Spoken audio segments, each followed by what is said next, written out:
Hello, everybody. I'm Howie Hawkins, and I was the Green Party and Socialist Party candidate for president in 2020.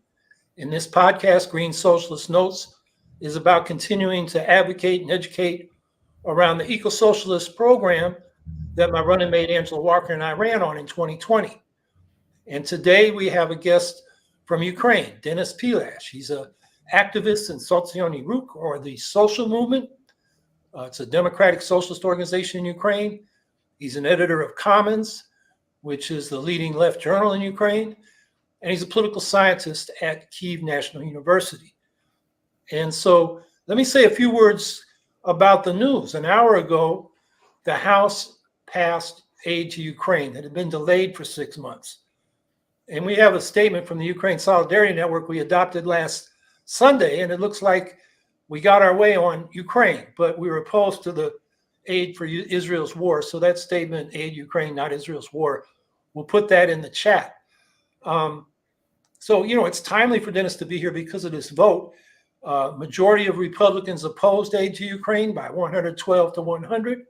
Mm-hmm. All Democrats voted for it, 210 Democrats to none. And it's kind of ironic that it took that MAGA Republican House Speaker, Mike Johnson, to do what I've been advocating and many Ukraine solidarity advocates have been advocating for months, and that is to separate the Israeli aid, which we oppose, from the Ukraine aid, which we support. And I have to say, it's sad that the Green Party is aligned with the MAGA Republicans on this question. The vote 18 months ago by the National Committee to oppose arms to Ukraine was a close vote. It was 48 to 44 with 8 abstentions. And it's still being debated. I mean, I put in 3 messages on the National Committee list. One was a critique. Somebody said, look at John Mearsheimer's 2014 article, Why the Ukraine Crisis is the West's Fault. And he said it was a class analysis, which Denys and I were talking about that. That would surprise John Mearsheimer, who's a realist. He's amoral on these questions, and he certainly doesn't look at what workers and movements of oppressed people from below want. That's irrelevant to his geopolitical analysis of imperial state interests. And so in response to that, somebody said, well, you never talk about diplomacy, Howie, and what the U.S. should do. So, I sort of went over the way the negotiations have gone since before the full-scale invasion in February 22nd, 2022. And I said it's important in history of negotiations. I said, what I did was, critique that Kremlin trope, which is repeated by people like Jeffrey Sachs and Medea Benjamin, that the U.S. blocked the peace deal in March of 2022. That didn't happen. The Ukrainians, decided these things for themselves.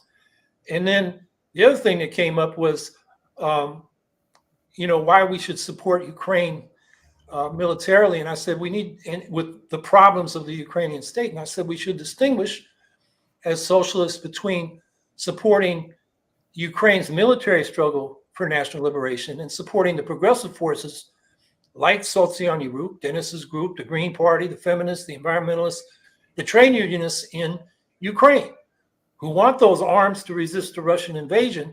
But they also have their own issues with the Ukrainian state and they take their positions similar to ours. The co-chair of the Green Party Peace Action Committee, who drafted that resolution that the Greens adopted by that close vote, said last year that the war would end immediately if the U.S. stopped providing arms to Ukraine. And, we had that experiment the last 6 months. And what did Putin do? He escalated more airstrikes, more ground offensives. And he said about a month ago on Russian state media that it would be ridiculous for him to negotiate with Ukraine now that it's running out of ammunition. So, the position of the people in this country who say they're in the peace movement, saying Ukraine should be disarmed and we'll have peace, just don't have a grasp on reality.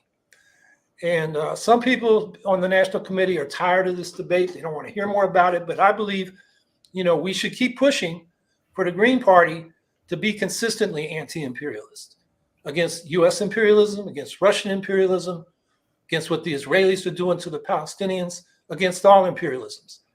So with that, let's get to Denys. So Denys, tell us about what's going on in Ukraine, how the people are feeling about what's going on, what the military situation is, and what the people of Ukraine, and particularly the left, ask of us in terms of solidarity. Yes, hello, and thank you for having me. I'm delighted to speak with you because I do really think that probably in 21st century you were the best presidential candidate in the U.S. elections, providing in terms of program and in terms of your political integrity. What you have mentioned is consistency in supporting those who are oppressed and those who are victims of aggression and similar crimes. Yeah, and regarding situation in Ukraine now, when we passed through the second anniversary of the full-scale invasion, yes, it has been the biggest tragedy for the people of Ukraine, for tens of millions of people here since the Nazi invasion. Yes, countless lives have been lost.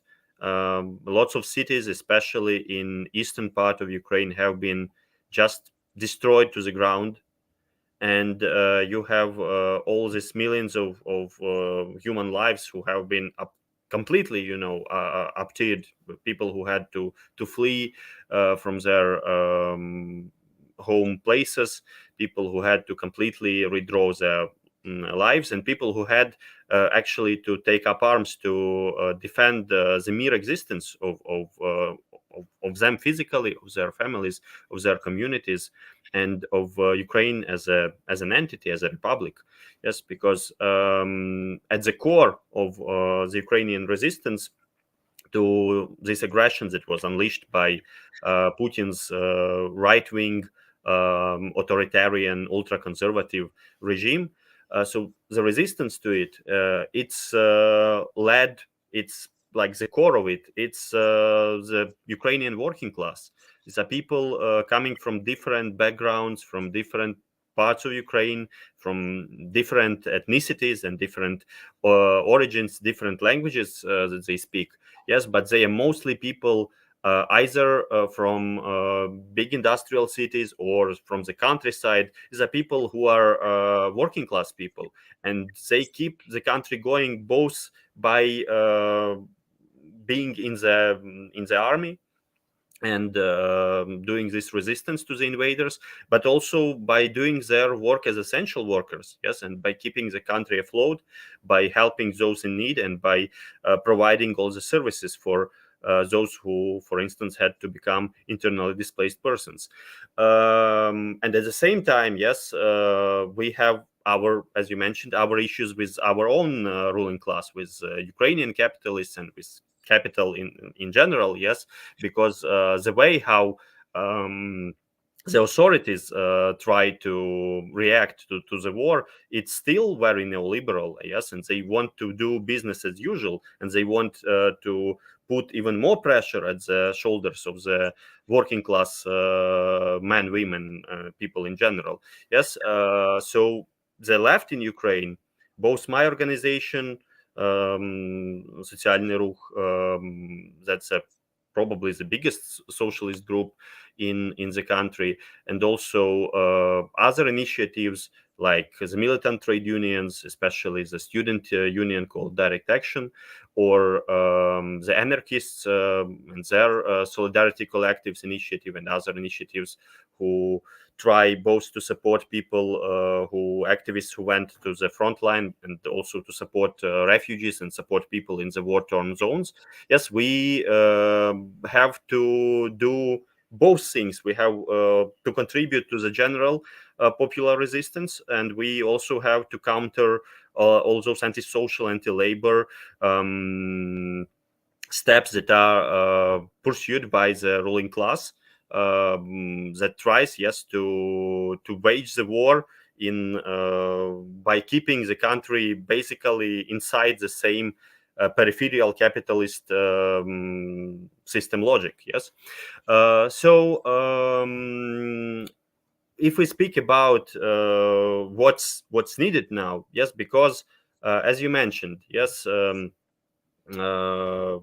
these months of when the US aid to Ukraine has been stalled. It has been stalled by the most reactionary groups inside the American ruling class, and this is almost a rule for the Western countries. You have all those forces on the far right, be it Trump, Republicans, and the broader reactionary right in the US, or Le Pen in France, or the Alternative for Germany, or the majority of other far right, right wing populist, neo fascist movements in Europe. Yes, they have been pretty clear in their criticism of Ukraine and Ukrainians. Yes, and their at least affinity, yes, to put it mildly, for the Russian dictator. Yes, because they see Putin as a template, as a this sort of right-wing conservative leader that they want to emulate. And almost all the reactionaries throughout the world, they want to make the world order in the same way that Putin desires. Yes, that you have big, powerful guys who deny smaller peoples, nations, countries, their agency, their subjectivity, and just do the deals between the big players, between these great, essentially imperialist powers. And this is what the reactionaries want, both in the West and in countries like Russia, like those who are in the Kremlin. So they were very hostile. Yes, the Republicans have been hostile to the Ukraine cause. And you could see on the numbers, yes, on these votes, that it was significantly less votes for the Ukrainian aid than, say, for supporting Netanyahu's adventure against the people of Palestine, or even if you compare with support for Taiwan. So effectively, Ukraine is now, for the right-wing reactionaries in the US, is one of the most hated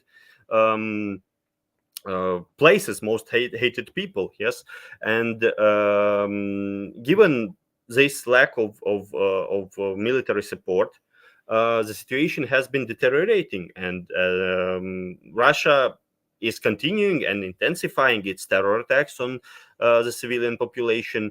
There are almost no places in Ukraine when you can feel safe from the missile strike, from the attacks, for instance, on the energy infrastructure. So, like the previous winter, yes, they tried to freeze us out by destroying the power plants, energy grids, heating stations.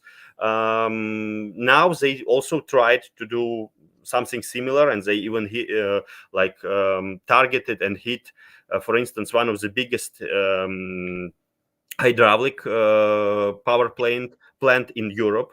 Yes, we also need to mention that Russia illegally occupies the biggest nuclear power station in Europe, and all of this, it's not just some like conventional war. It's like terror war against the civilian population as well.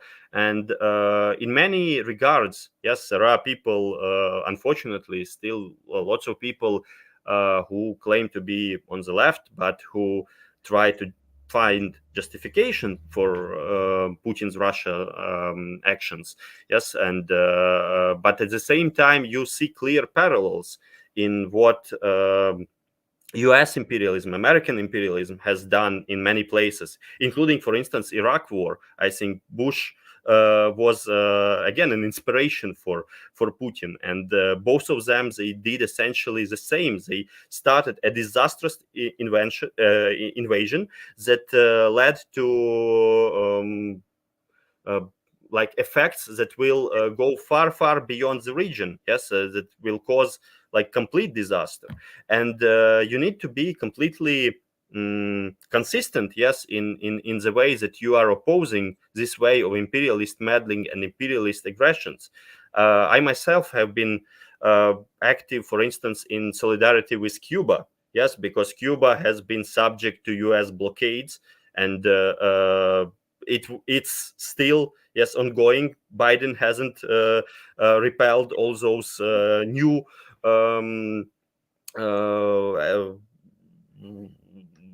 like embargoes that have been put by Trump's administration. Yes, and this is again a situation when a powerful imperialist neighbor is trying to impose its will on a country that is smaller and that tries to retain its agency, to retain independence, and retain its own political course. And then you can speak about all other examples of this asymmetric imperialist aggressions or pressures throughout the world, and sometimes they are done by US or US allies. Sometimes they are done by powers that at least present themselves as competitors to the US. Sometimes it's very ambiguous. Yes, so we have already mentioned the plight of the Palestinian population, who have been systematically oppressed by the Israeli state and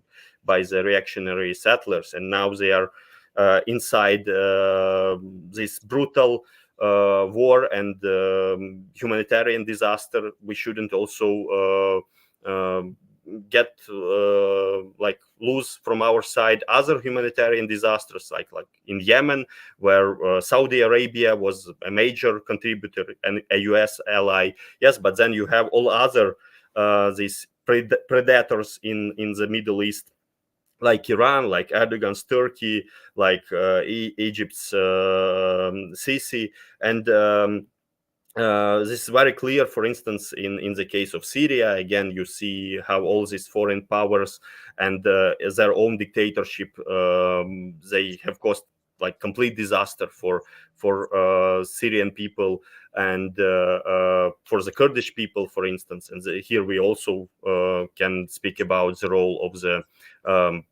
Turkish expansionism.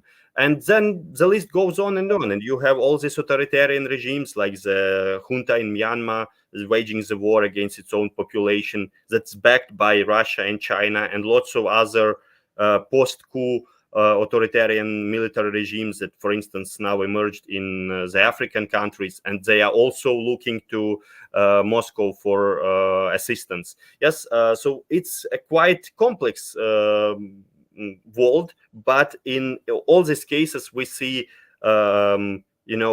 oppressors and oppressed, those who are the victims of the invasion and those who are trying to go free with their aggressions. And what's quite important for the people of Ukraine from a leftist, a socialist, eco-socialist point of view today, first of all, we need a full humanitarian and military aid. You cannot just dismantle one from another, because still Ukrainian people, they continue to fight. Yes, but the situation is deteriorating when we don't get the aid. Yes, we are running out of ammunition. People are still fighting with old Soviet armory, but unfortunately, this Western military aid, it usually comes too late. Yes, it comes when it was needed, like a year ago. Yes, and now it's delayed even more.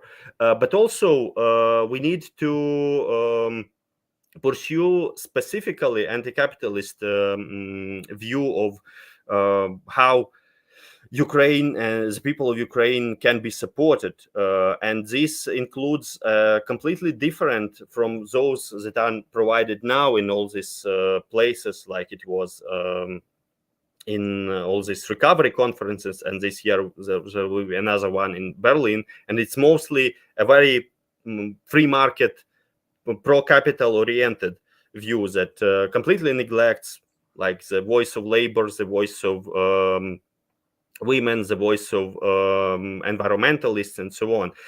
And we need that sort of post-war reconstruction, and also wartime reconstruction of the economy and the recovery of the social systems that will prioritize the interests of the everyday people who have been the soul of the resistance. Yes, and this includes demands for writing off cancellation of the Ukrainian debt, and this is part of the more broader global struggle of the peripheral countries who have been trapped in this vicious circle of debt due to conflicts, due to different authoritarian regimes, and due to also their peripheral and dependent positions in the global economy. And this also includes the issue how we can reconstruct, what resources can we draw. And here comes these assets of the post-Soviet oligarchs, both Russian and Ukrainians, who essentially looted their countries in the 90s, like all these criminal capitalists when they built their business empires, and then stored their wealth in tax havens in this offshore and semi-offshore countries. And lots of them, they brought their wealth, say, to places like London or the US.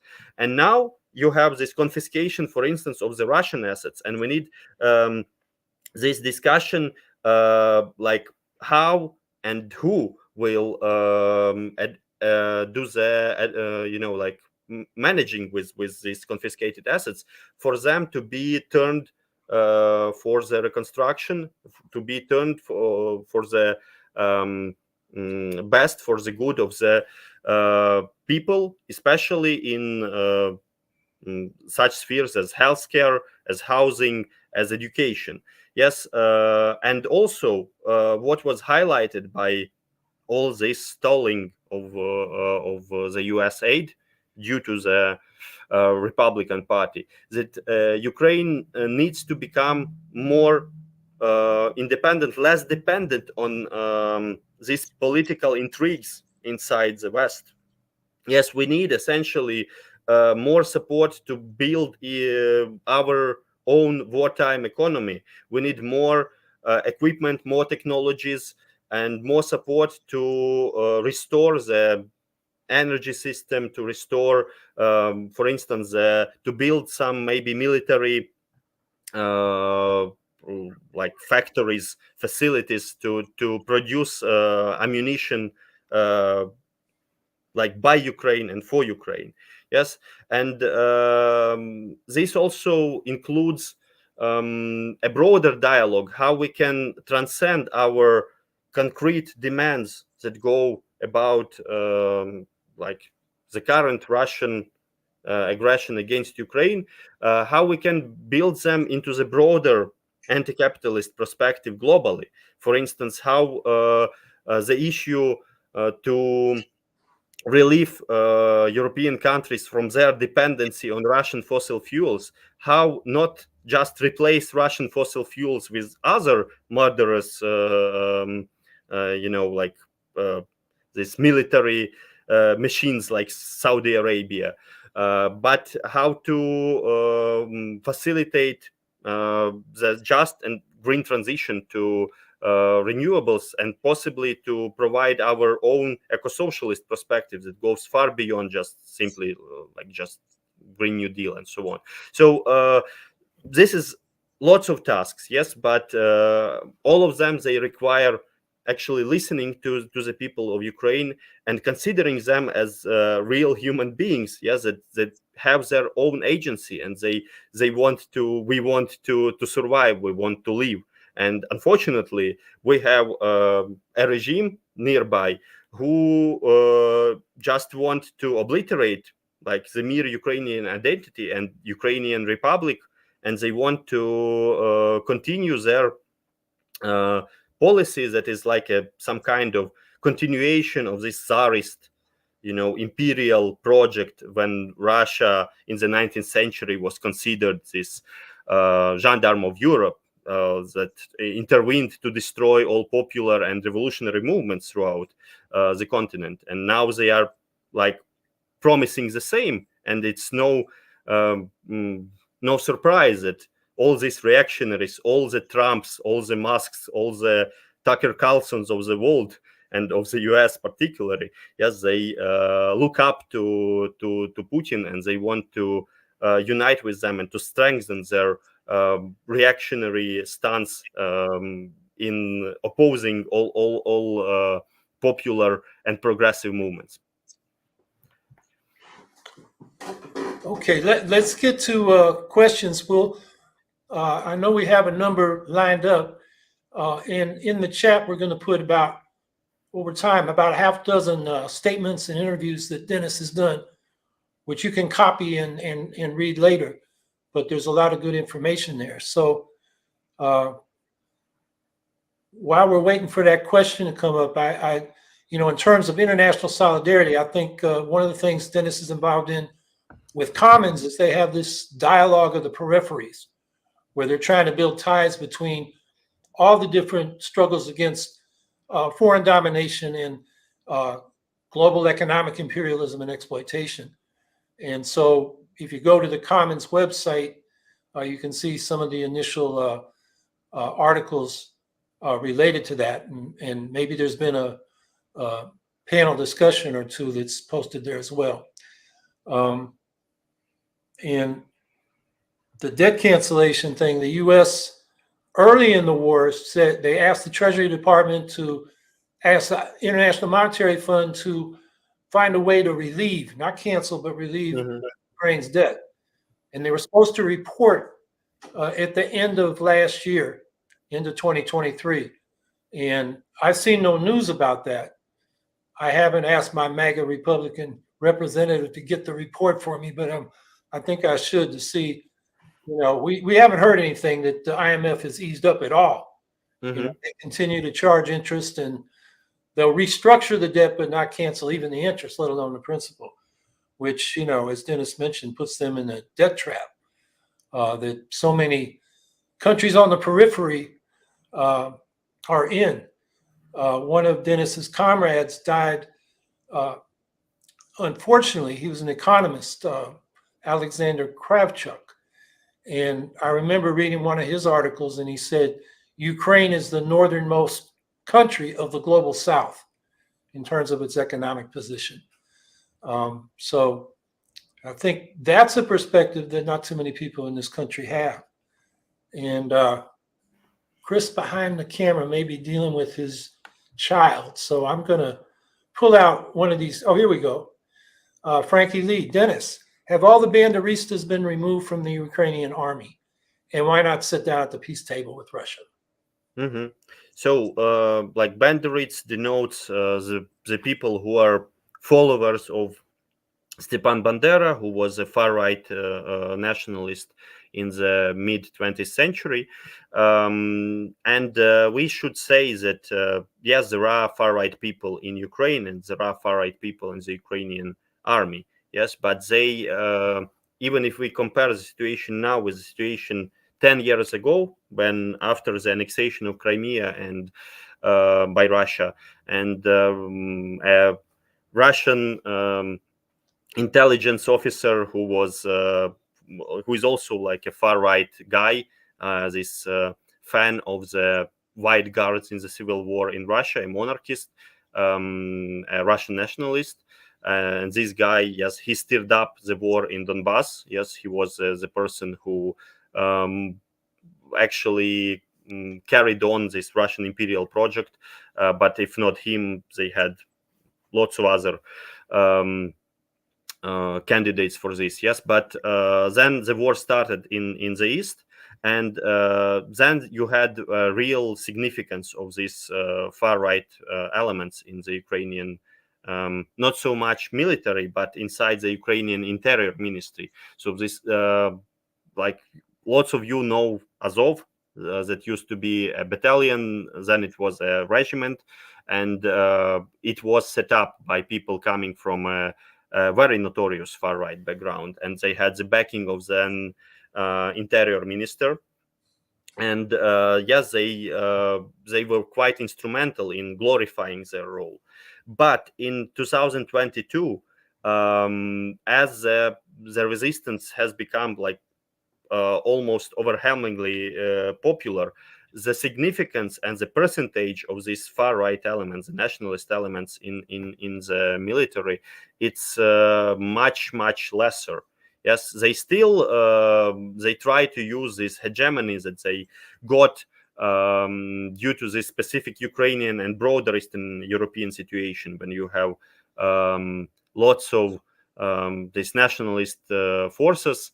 They try to win more legitimacy by a big discreditation of the leftist movement due to the crimes of Stalinism, and then they try to instrumentalize it in a way to like pitch them as an alternative. Yes, so they are now less influential than they used to be then, and even in this Azov, they have been lots of these old Nazi guys. They have been put aside, but unfortunately they re-emerged in some another unit.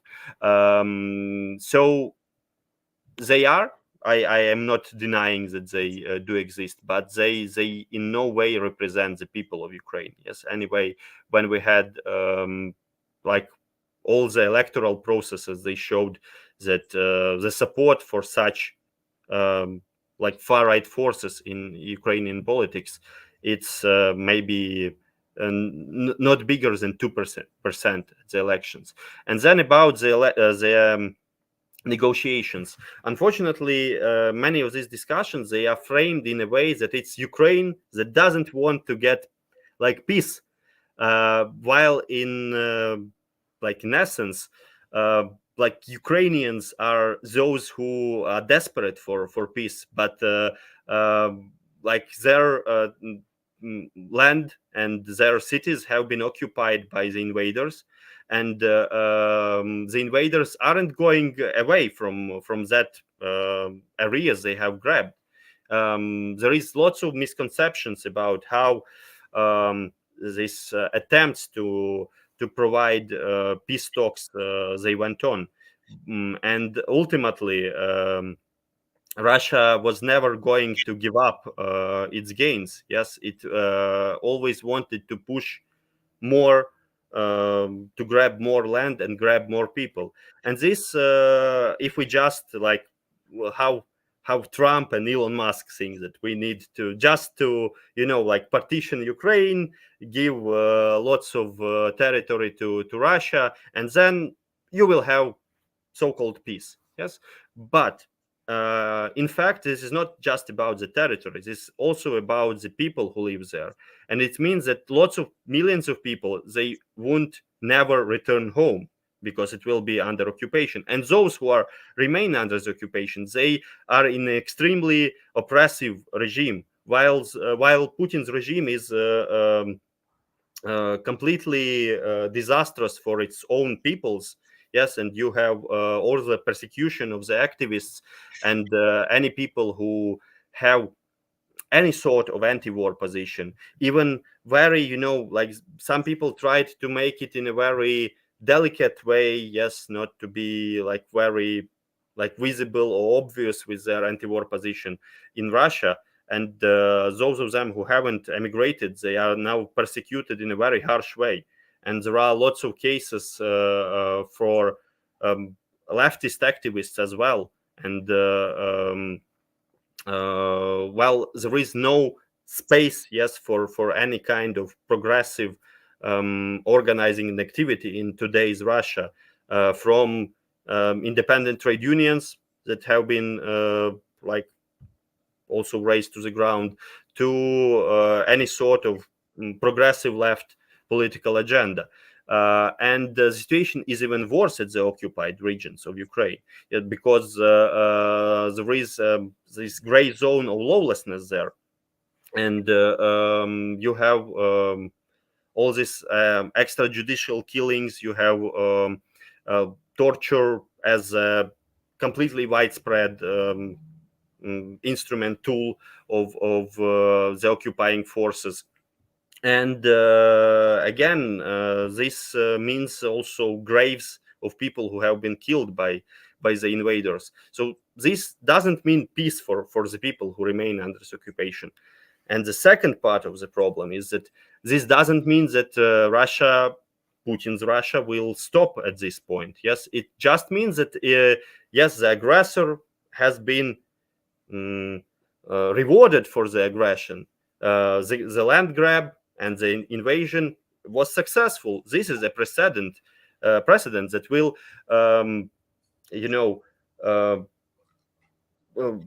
invite all the imperialists throughout the world that you need to do more such aggressions, because this one proved that you can not just get out from it. Yes, you can get what you wanted. Yes, and this is the same how Iraq war essentially also eased the way for all other invasions. Yes, this is also of the same role. And let's not also forget how the West was effectively supporting Russia's wars, for instance, in Chechnya, yes, that were waged by Yeltsin and Putin's regimes. Yes, so this is again not something that is, like something countering the Western hegemony. Yes, this is something that arose from this hegemony, and it's continuing. It's a continuation of the Western imperialist practices, but by another imperialist who also tries to be part of this, white imperialist club. So the problem is that Russia never wanted to have proper peace talks.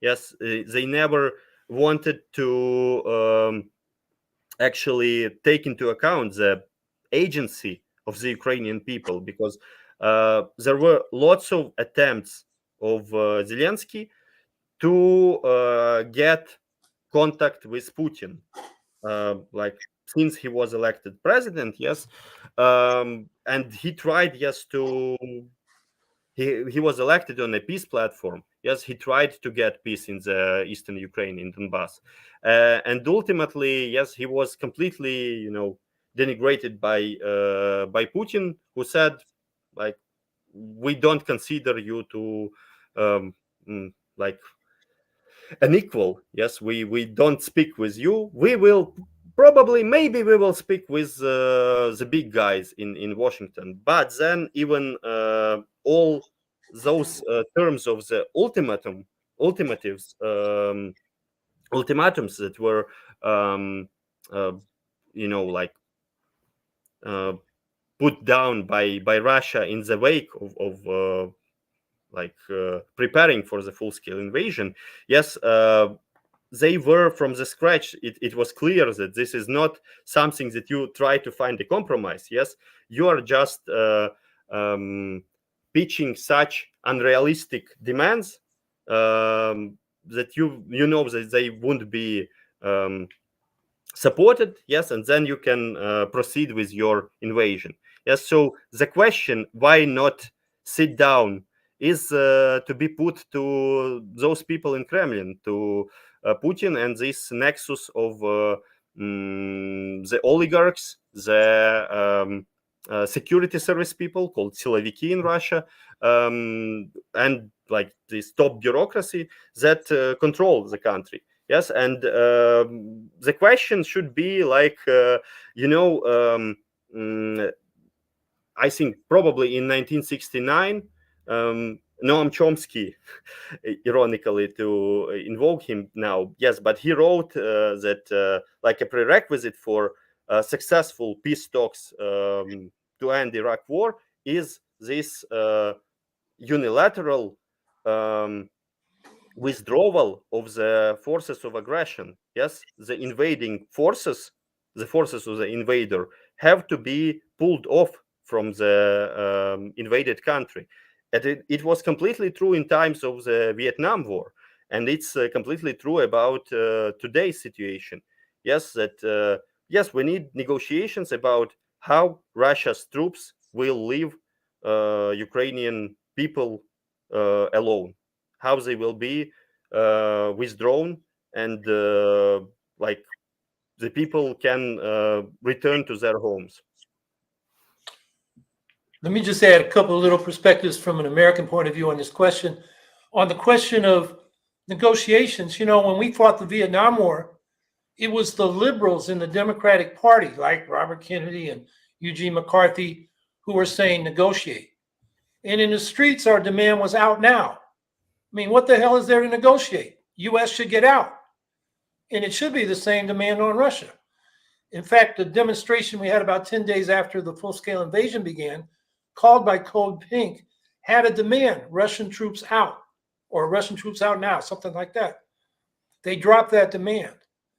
And a part of the peace movement decided negotiate, which is, they had been shamed out of the popular anti-war movement against Vietnam.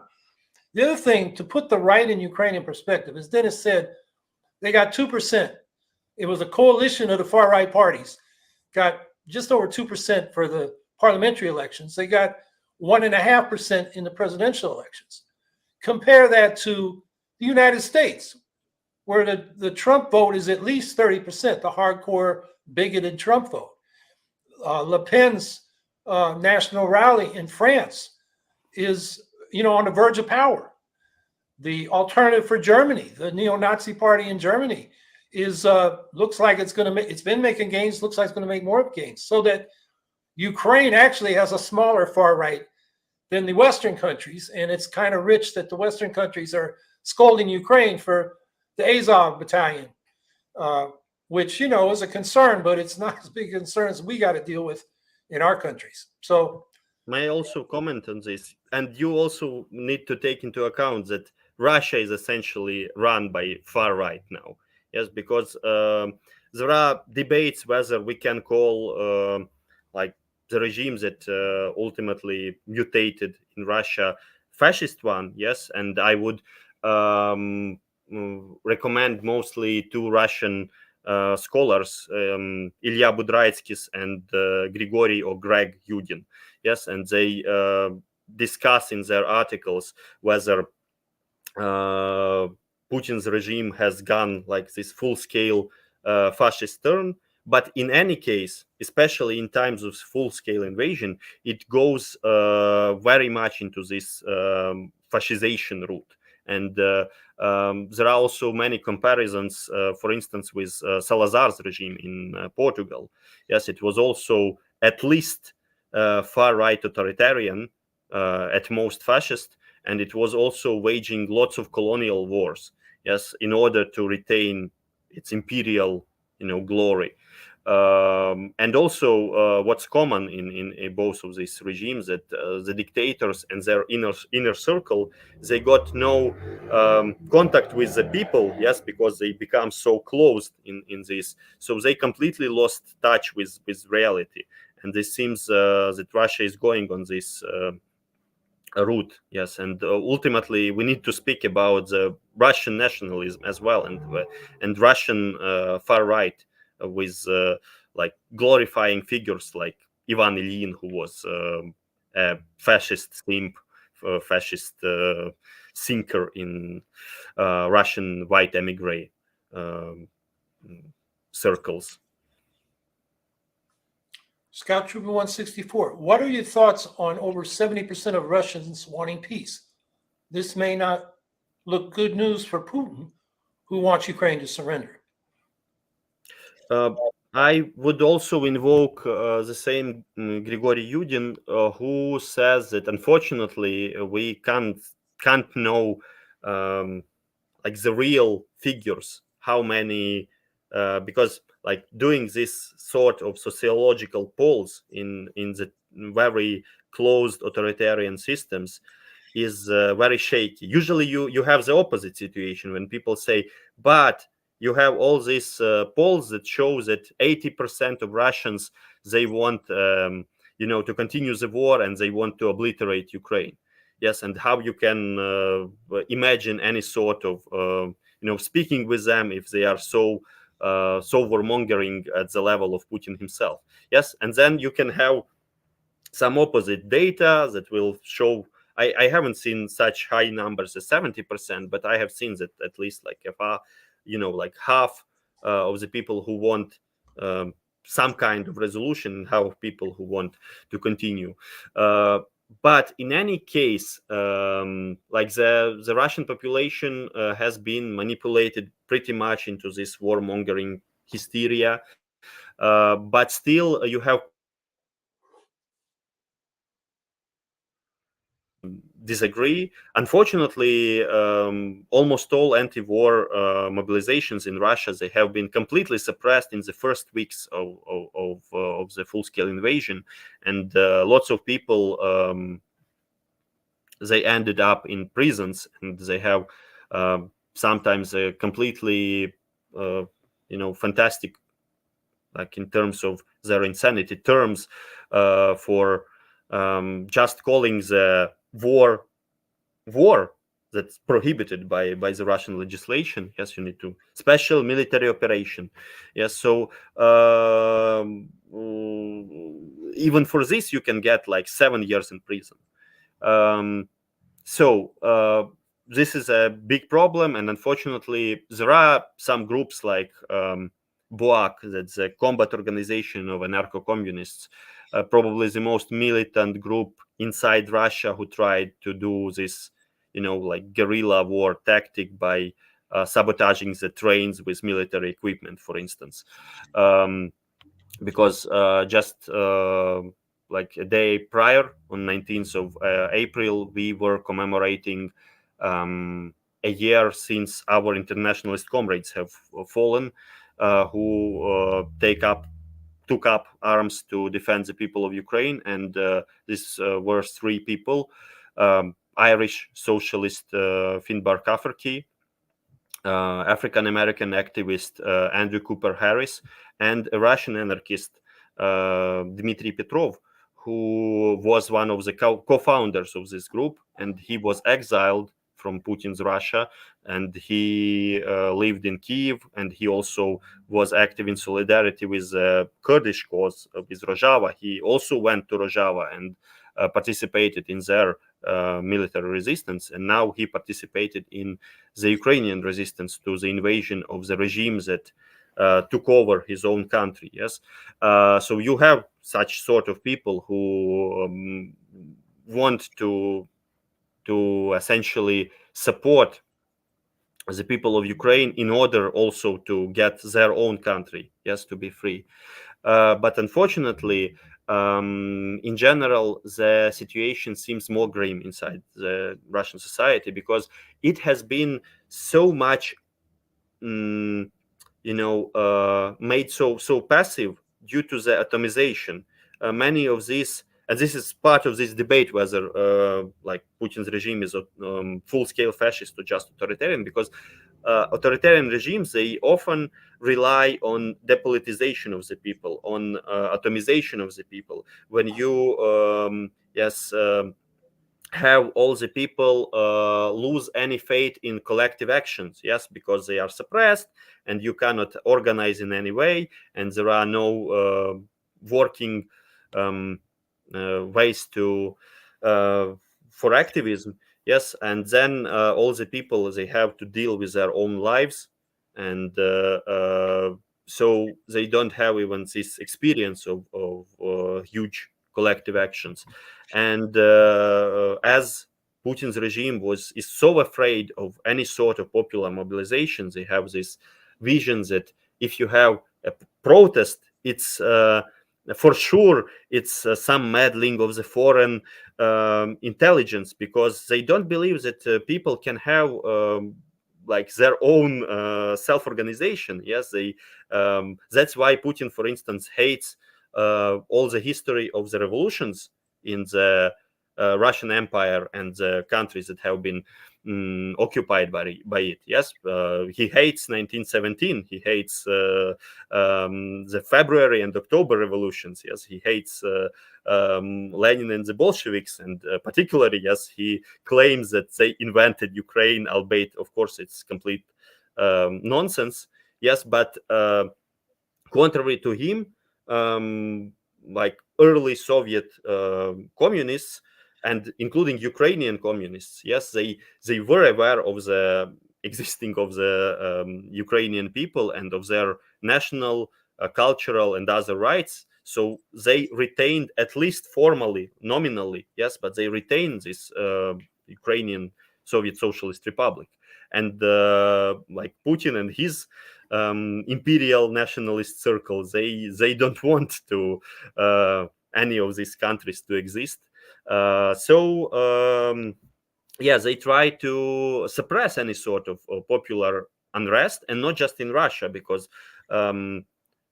Putin's forces, they were quite necessary for the similar regimes like Lukashenko's in Belarus or the Kazakhstani one, yes, to suppress their own protests.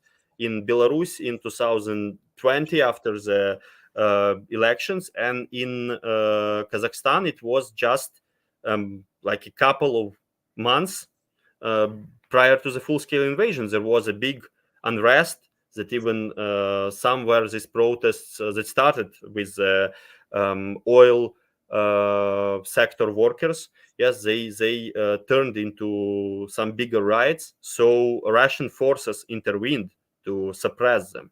Yes, and this is a way that Russia tries to control not just its own population, but also the countries around it. Yes, so they still think that you can neglect people. Yes, people can be suppressed. Unfortunately, those many people here in Ukraine, they like, we have, many of us have some ties with family ties with people in Russia and so on. So many of them were expecting that those people in Russia will rise up and overthrow the regime, or at least like make it to stop the invasion. Unfortunately, these expectations, they were too high. But still, I hope that albeit the anti-war movement, yes, now is completely destroyed, and there is nothing comparable to the anti-Vietnam War movements or anti-Iraq War movements. But still, we like what's this resistance of the Ukrainian people. It's part of the way also to free those peoples inside the Russian Federation from their the regime that was imposed over them.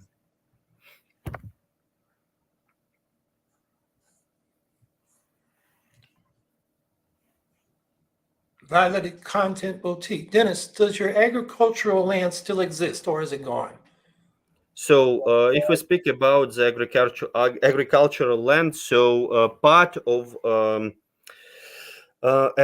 big part of Ukrainian agricultural land, it was affected by the hostilities. Yes, and huge territories have been landmined. Yes, if we speak about, for instance, the legacy of the wars, post-Yugoslavian wars, yes, especially about Bosnia and Herzegovina. So even 20 years, 30 years after the conflict, they still have like pockets of land with landmines that still wait for their demining. And in Ukraine, the area that has been like flooded by these landmines, it's bigger than entirety of Bosnia. Yes, so it will be a huge challenge for also post-war reconstruction. Yes, to demine, yes, all these areas. But still, Ukraine retained lots of its agricultural land, and there is agricultural production there. Yes, maybe your question also, it can be connected to a broader issue that this invasion of Ukraine, it put a global food security at risk.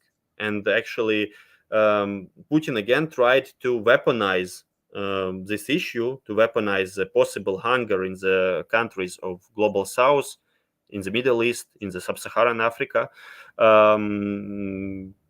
Yes, by destroying any ways of supply of this Ukrainian grain, for instance, via the Black Sea to the Mediterranean, and then to all these or other countries. Yes, but ultimately, even when Russia pulled off of the grain deal, but Ukrainian forces, they were successful enough to make such significant attacks on the Russian military fleet that now it cannot, like block the ways for the civilian shipments with grain, with other food production. And in this way, yes, Ukraine is completely aligned, and Ukraine needs support. And actually, the countries of the global south, they also need Ukraine in order to continue the flow of the agricultural production. It still exists. We can also, there is a completely another discussion that can be brought down about the structure of the ownership. Yes, because Ukrainian land is mostly owned formally or informally by some big landlords, and most of them are actually like from Ukraine. These are Ukrainian oligarchs, even when it was like opened for like this land market reform. Yes, but still there are some multinationals inside Ukraine, but they play less significant roles than these Ukrainian landlords, who are like, both of these groups are complete predators. We don't trust any of them. And then you have like the ordinary farmers, peasants, what's the best word, because it's like a bit different in our languages. Yes, who have been subject to a very deteriorating situation for these decades, when many people from the countryside, they saw no prospects there, and they had to move to search for some jobs also abroad. And we had this big labor migration from Ukraine far prior to the invasion. Yes, we had lots of people working from Portugal to Poland or Czech Republic. Many of them worked in for instance, construction industry, but also others worked in the local agricultural sector. So actually, Ukrainians, they are very essential for agricultural production, even inside the European Union, yes, because they are often these lower paid, like manual laborers. I see that Chris is starting to put some of these articles and interviews by Denys in the chat, so people copy those and look at them later. And while we're waiting for the next question, Denys followed up on my comment on the right by talking about how far right Putin is. And I think that Tucker Carlson interview showed how Putin is playing to the MAGA Republicans in the U.S. because Putin was saying, why should the U.S. care about Ukraine? Because they got problems with immigrants and with the debt, which are big Republican issues. Putin is trying to mobilize, Republican vote for Trump, who wants to cut off aid to Ukraine. So I think, and Putin, and the Russians are playing this game, with Le Pen in France and the AfD in Germany and far-right parties across Europe. There's been money passed, that's been documented, and a lot of, cooperation on the propaganda messaging. So waiting for another question. Hey, Denys, here we go. Vicky Corden, starvation is a weapon of war in Ukraine and the Middle East. Hungry people are easy to manipulate and control. War is horrible. I think that's affirmation of what you said. Yeah. And we can mention, again, the situation, for instance, in Yemen, where the war led to this humanitarian disaster with like hundreds of thousands of people on the verge of starvation or starving. The same goes for Ethiopia or Sudan. And unfortunately, yes, what this outcome of the Russian invasion on Ukraine, it also worsen the situation in these exact regions. Yes, because often they are on this, you know, lowest, uh, uh, lowest level in these global chains. Yes, so uh, countries like China or India, the big countries that are themselves big producers, yes, they also can find ways to purchase more and store more food, while the countries that are like the most devastated by such terrible wars, yes, they are in a most vulnerable position. And again, this is something that brings Ukraine very close with the situation of all other countries that have been victims to of wars, and in general of this global economic disparities, global economic inequalities, and when their economies are in this completely dependent or excluded positions in global chains. So completely, the problem is clear. Scout Trooper 164. Denys, how do you handle the chaos the Russians are committing against Ukraine? Just a bit of practice with breathing? Well, it depends. Different people handle it in a different way. But I think that now looking back at the first weeks, first months of the invasion, uh, it seems almost unrealistic how actually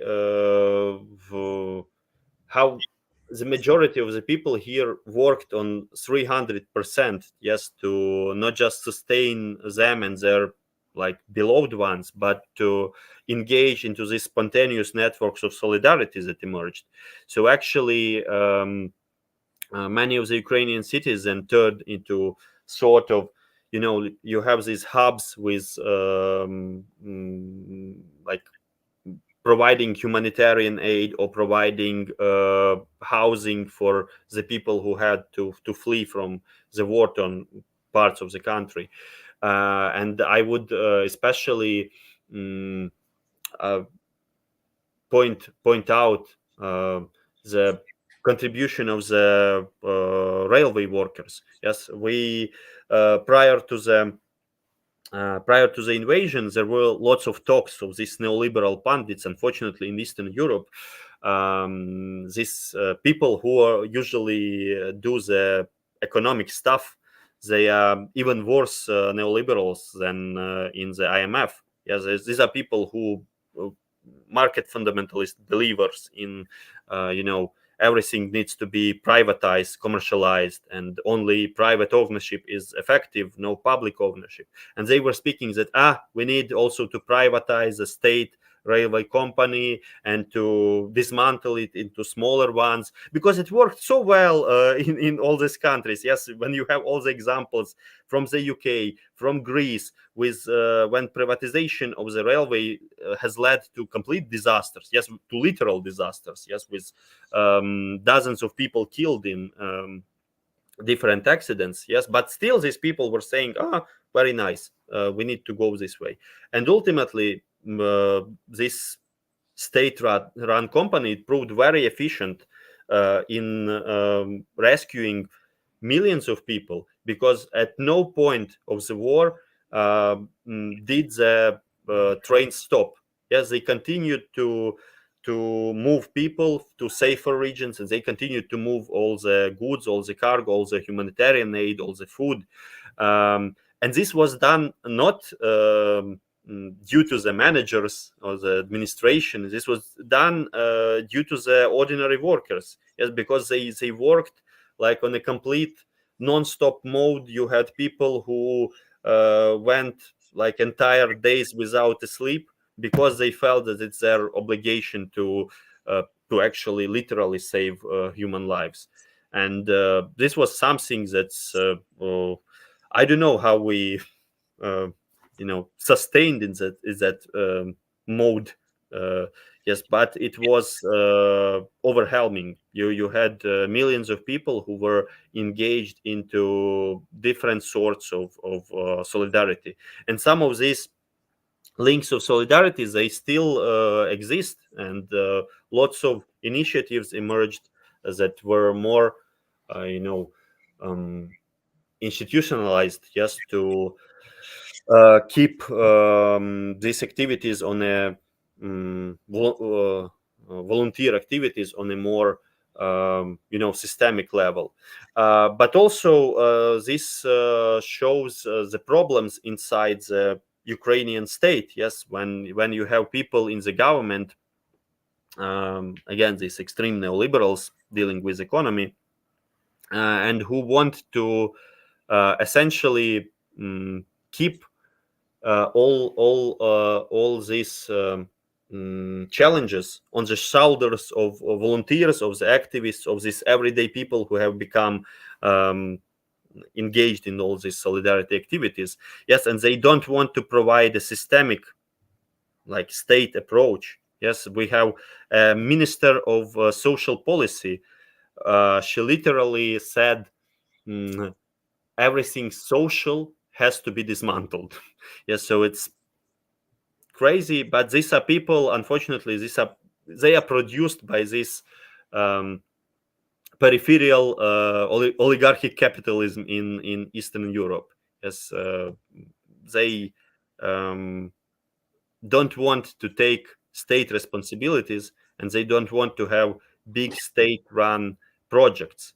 And they sometimes, when you hear them speaking about the post-war reconstruction, it seems that they maybe they imagine that post-war reconstruction in Europe, again, after the Second World War, was I don't know, something like distributing microloans and not big state-run infrastructure projects with actually involving organized labor, with doing concessions to organized labor, yes, with empowering trade unions, with actually making this post-war Keynesian capitalism probably the most socially oriented sort of capitalist economy in its history. Yes, because in any other way, yes, Europe wouldn't be reconstructed, rebuilt swiftly. Yes, and when you have like wartime challenges, yes, obviously one of the first ones is expanding your healthcare system. Yes, because you have millions of people who need treatment with their physical or mental health. You have lots of people who have become disabled due to these terror attacks on the civilian population or due to their injuries in the front line. So you need this expansion, but at the same time, you have the ruling class that tries to walk out of this. Yes, not to speak about anything that will actually empower these socially oriented systems that will strengthen healthcare system, education. They still deal in this logic of so-called optimization. Yes, that is essentially austerity. We need to cut spending, public spending in all these spheres, possibly like as much as we can. And then these self-organized entities of the people, they will take care of themselves. Yes, but those people who have already this experience of solidarity and supporting each other, yes, they don't want to continue this neoliberal approach to everything. Yes, and they can be a force to be reckoned with after the war. So these people will obviously demand more strategic policies from the state, and more like socially oriented policies. This goes completely contrary to this neoliberal economic thinking ruling class here.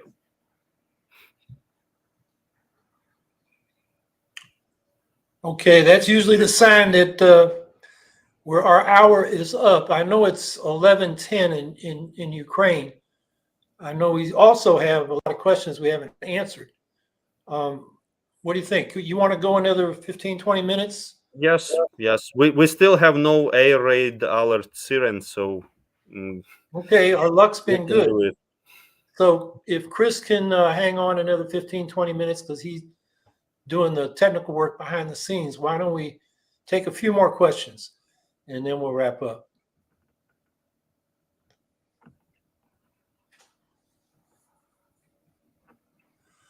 Not really. Yeah, he's got a little demon about 3 or 4 years old, 3 years old, I think. So it's, Yeah. So I think we need to respect. yeah, and well, I appreciate you staying up late to give your presentation and answer questions. And there's a lot more discussion to be had. So maybe in down the road we should have you back on so people can ask their questions again, and we'll get to more of them.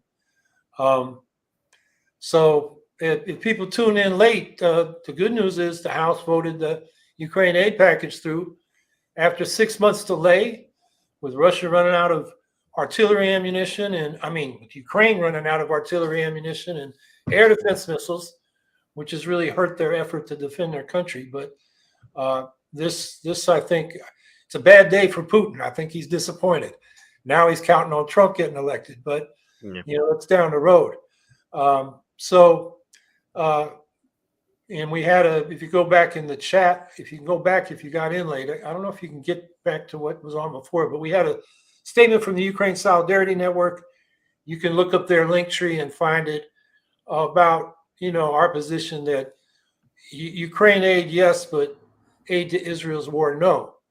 And we got half of that today, Ukraine aid. The Israeli aid passed as well when they separated them. But that's where we're at today.